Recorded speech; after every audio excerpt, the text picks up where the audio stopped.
दोस्तों एक बार फिर से भोकाल मचाने यार पीसी बिल्ड लेके आ चुके हैं। i5 अपना प्रोसेसर रहने वाला है और मजे की चीज भाई दो हमने आदमखोर लेवल के भाई जीपीयू यहाँ पे बुला लिए। एक तरफ होगा अपना RTX 4060 Ti और एक तरफ RX 7600 XT। ज्यादा ओल्ड नहीं है ये जीपीयू, इवन RX वाला तो अभी यार 3 महीने पहले रिलीज हुआ है। आज पूरा यार पीसी बिल्ड करने वाले, अगेन सारी चीजें देखने वाले और ये दोनों जीपीयू की प्राइस सेम है, दोनों को कंपेयर भी करेंगे। जो आपको पसंद है उसमें घुस सकते हो। अगेन एक चीज मैं क्लियर कट कर देता हूँ, ये entry level 4K gaming PC. अगर आपके पास 4K मॉनिटर है तो आराम से आप 4K गेम्स भी खेल सकते हो। गेम चला के दिखाऊंगा इन 4K और ये budget of the budget build है क्योंकि यार जीपीयू आपने लगा दिया और प्रोसेसर आपका डिसेंट कूल इनफ है। बाकी हाँ, अगर आप 1080p देखो वहां तो छप्पड़ फाड़ के FPS मिलने वाले हैं भाई, फुल जुगाड़ चलेगा। तो हाँ, पीसी बिल्ड काफी दिन हो गए, मैंने सोचा कुछ 4K लेवल की बातचीत करी जाए। देखो हाँ, 4K कर रहे हो तो भाई मॉनिटर भी आपका 4K, ये चीज माइंड में रखना। बाकी चलो सबसे पहले मैं आपको पार्ट्स दिखाता हूं जो हम लोग यहाँ पीसी बिल्ड में यूज कर रहे हैं। अंदर बजट में ही रह के सारा कुछ है, बस जीपीयू में पैसा धुआंधार फेंका है, जला दिया बिल्कुल। बाकी आ जाओ। चलिए दोस्तों, अब सबसे पहले मैं आपको जल्दी जल्दी पार्ट्स बता देता हूँ यहाँ पे क्या यूज हम लोग करने वाले हैं। अब सबसे पहले प्रोसेसर की बात करी जाए तो ये एंट्री लेवल प्रोसेसर है। आप इससे अच्छा प्रोसेसर यूज करोगे 2 वोल्ट, लाइक आप i5 का 12400F हम लोग यहाँ यूज कर रहे हैं क्योंकि ये एक एंट्री है। इसके ऊपर तो सारे ही बेस्ट है, मतलब i7 का 12, 13, 14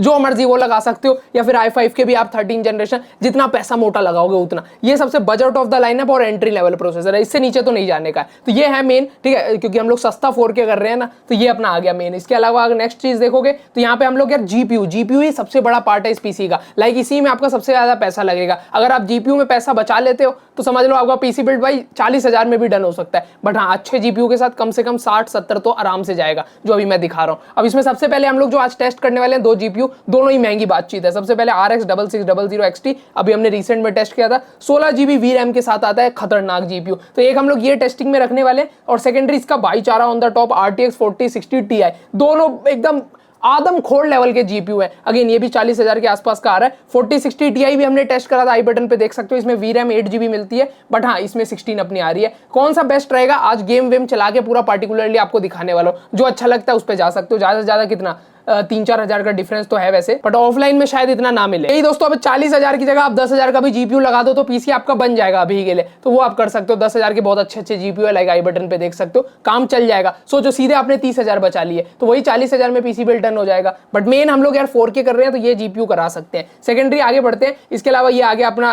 देखो 80+ ब्रॉन्ज सर्टिफाइड आपको लेना है, ठीक है। आप ये मेरे को कूलर मास्टर का ही दिख रहा था टॉप पे, तो मैंने सोचा इसी का रख देते हैं। आप मैं प्रेफरेंस वैसे दूंगा आप कॉर्सेयर लेना, या फिर CSK जो आती नहीं एंटेक की, वो भी काफी अच्छी है। तो वो पावर सप्लाई 5,000 तक की तो आराम से आएगी सर। इसके अलावा और ये मदरबोर्ड बेसिक लेवल पे, एंट्री लेवल का डिसेंट कूल इनफ। वैसे आपका ये जो प्रोसेसर है DDR5 रैम सपोर्ट करता है, बट भाई उसके लिए लगेगा तगड़ा पैसा। कम से कम आपका मदरबोर्ड वो आएगा 13-14 हजार का, स्टार्टिंग ही 11,000 से हो जाती है। बट ये बजट में आ जाएगा आपका, ये आपका सपोर्ट भी कर जाएगा प्रोसेसर। बट हाँ, यहाँ DDR4 रैम चलेगी, बाकी ये 12 जनरेशन सपोर्टेड है। अगर देखो दोस्तों कल को आपको अपग्रेड करना है 13-14 जनरेशन में तो अच्छा मदरबोर्ड अभी ले लेना, ये चीज याद रखना। बट वो फिर महंगा बात होगा, थोड़ा ज्यादा ही महंगी बात चली जाएगी। इसके अलावा आगे बढ़ते हैं तो रैम हम लोग DDR4 रखेंगे क्योंकि मदरबोर्ड भी अपना DDR4 है। तो यहाँ पे रैम अपनी आगे 16 GB यूज करो, सेट रहेगा मामला। नेक्स्ट यार NVMe SSD, तो आपको जितनी मर्जी स्टोरेज वो आप पे ऊपर है, जितना अभी लगा सकते हो। मिनिमम अभी 256 GB तो लगा देना, इतना तो मैं मानता हूँ। इससे कम मत लगाना वरना बैंड बच जाएगी। 256 मिनिमम है। आगे बढ़ते हैं। इसके अलावा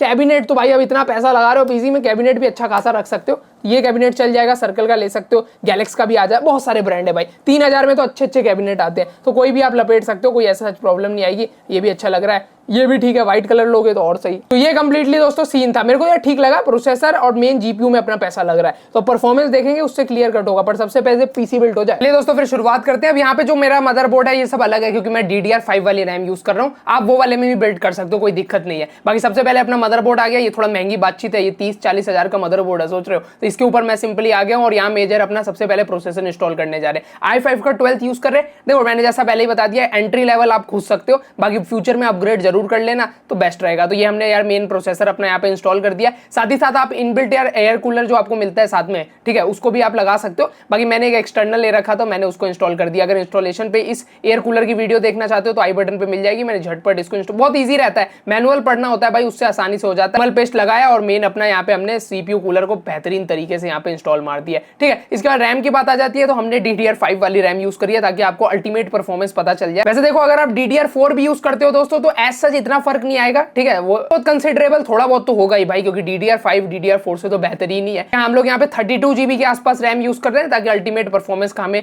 ज्ञात हो जाए जो भी सीन रहेगा। इसके अलावा फैन वैन को पावर आपको दे देनी है, ऊपर में आपको फैन का साइड मिलता है, वहां से आप पावर वावर दे सकते हो और यहाँ पे अपना मेजर काम हो गया। अब बेसिकली अपनी NVMe की बारी आ जाती है तो NVMe SSD हम लोग यूज कर रहे हैं। सिंपल स्लॉट आपको मदरबोर्ड में मिल ही जाएगा, वहां पे आप झटपट तरीके से इसको इंस्टॉल मार दो। बाकी जब तक ये काम कर रहे थे मैंने यहाँ पे कैबिनेट में पावर सप्लाई भी टॉप क्लास यहाँ पे इंस्टॉल मार दी है और पावर सप्लाई का जो फैन वाला साइड होता है नीचे की साइड लगेगा और ये हमारा बेहतरीन तरीके से सेट हो गया। एक और चीज दोस्तों, पावर सप्लाई में से बहुत सारी केबल होती है, मेन आपको सबसे पहले ये हेल्दी वाली केबल निकालनी है और ये है मदरबोर्ड को पावर के लिए, तो यहाँ से निकल जाएगी। साथ ही साथ CPU को पावर देने वाली केबल टॉप से आप निकाल सकते हो और उस पर CPU लिखा भी हो सकता है केबल पे, या कुछ ना लिखा हो तो इस तरीके की दिखती है तो यहाँ निकाल दिया। PCIe लिखा होगा, ये GPU को पावर देने वाली है, तो जहां से आपने मदरबोर्ड की केबल निकाली वहीं से सेम निकाल देना। यहाँ पे काम अपना देखा जाए तो ये केबल्स का हो गया, बस 2-3 चीज बची है। लाइक सबसे पहले कैबिनेट में अगर आपकी बहुत सारी लाइटिंग वाइटिंग का पूरा कंट्रोल है तो उनका एक अडेप्टर आ रहा होगा, उसको आपको पावर सप्लाई से ही पावर देनी है, तो आपको सेम केबल उसकी तरह वाले सर्च करनी है और कनेक्ट कर देना है। और सबको दोस्तों देखा जाए तो यार बिल्कुल समझ चुके हो आप लोग, पावर सप्लाई देगा। ये काम दोस्तों डन हो गया, तो अपना बेसिकली आपको फ्रंट के कनेक्शन नीचे से निकाल देने हैं, ये सबसे बेस्ट एरिया रहता है, तो यहाँ से आप निकाल देना।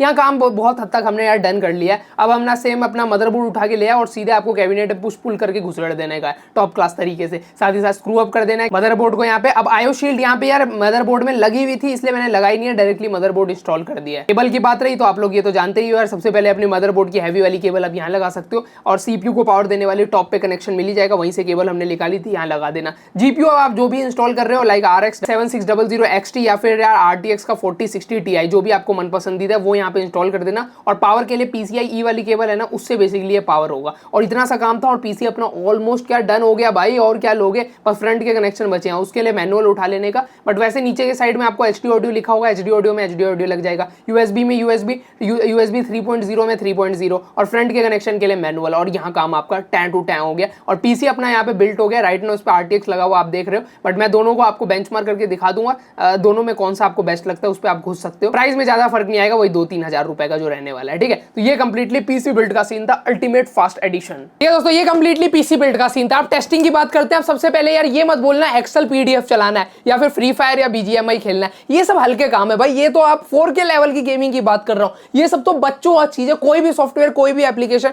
एडिटिंग करा लो, जोरदार करा लो, रगड़ के करा लो, फुल काम हो जाएगा। ठीक है, यहाँ अगर आप इंडीड अगर देखो VFX इन सब के भी अगर टॉप लॉन्च चीजें उठा के देखोगे तो वहां थोड़ी बैंड बच सकती है, बट उतना मेरे हिसाब से अल्टीमेट लेवल पे जो काम करते हैं वो इतना कम का PC भी नहीं बनाते, फिर 2-3 लाख का PC बनता है, समझ रहे हो, तो वो अलग ही बातचीत हो गई। वैसे देखा जाए फुलफिल कर देगा आपके सारी नीड, बट गेमिंग वेमिंग भी थोड़ी बातचीत करते हैं। 4K क्या चल रहा है, क्या सीन है, कौन सा बेस्ट है, लेट्स फाइंड आउट। अब सबसे पहले ये बेंचमार्क स्कोर आप देखो, सबसे पहले i5 12 का देख सकते हो, थोड़ा नजर ना लग जाए, बढ़िया टेस्ट है, बढ़िया प्रोसेसर है, यहाँ देख रहे हो, रिजल्ट इज कूल इनफ। और अब देखो यार ये अपना है RTX 4060 Ti का स्कोर इज अराउंड 3000 समथिंग है, आप देख सकते हो, कूल इनफ यार। 3000 इस बच्चों का खेल नहीं है, अच्छे GPU की लग जाती है, बट अगेन ये RTX की 4060 Ti है, अच्छा स्कोर है, बट इसका भी थोड़ा मारपीट करने के लिए यहाँ आप देख सकते हो। और ये स्कोर अपना किसका समझ ही हो, RX 7600 XT का। प्राइस देखा जाए तो यार थोड़ा सा आपको कम ही मिल रहा है, बट VRAM अगर आपको ज्यादा चाहिए, क्योंकि देखो मॉडर्न गेम्स और उसको भी अगर आपको हायर सेटिंग्स पे खेलना है लाइक 4K में, तो वहाँ VRAM काफी यूटिलाइजेशन होती है। तो 4K लेवल की गेमिंग के लिए तो भाई RX 7600 XT अच्छा चॉइस रहेगा, क्योंकि आपको VRAM बहुत मिल रही है 16 GB और उसमें अपना 8 GB है, तो ये चीज है। और यही चीज आप देखोगे 4K मैंने इस पे गेमिंग टेस्ट करी थी और बहुत आराम से, मतलब कि 60+ FPS की गेमिंग हो रही है। GTA 5 मैंने यहाँ पे 4K में चलाई